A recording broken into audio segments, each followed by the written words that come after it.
Pangulong Ferdinand R. Marcos Jr. at First Lady Liza Marcos maaaring sa Baguio City at Ilocos Norte magpapasko. Pero Chief Executive mananatiling on-call ngayong holiday season. Si Alvin Baltazar ng Radyo Pilipinas sa Balitang Pambansa. Sa Baguio at Ilocos Norte magdaraos ng Kapaskuhan sina Pangulong Ferdinand R. Marcos Jr. at First Lady Liza Marcos.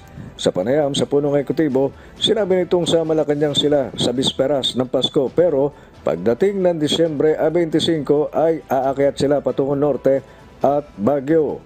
Ganun pa man, babalik din aniya sila ng Metro Manila gayong baka may mangyaring emergency na dapat tugunan.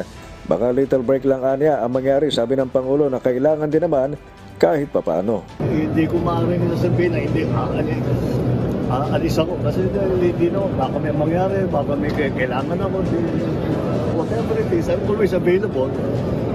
But syempre, lahat tayo we could use a little break.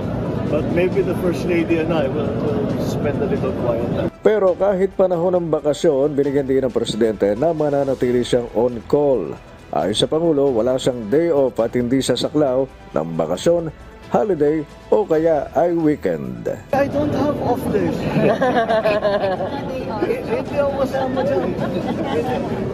Hindi kami kasama sa bakasyon, sa holiday, sa weekend. Hindi kami kasama dyan. We're always on call.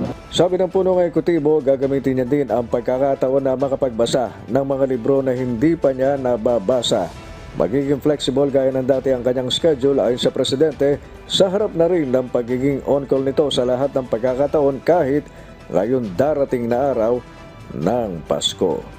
Para sa Balitang Pambansa, Alvin Baltazar ng Radyo Pilipinas.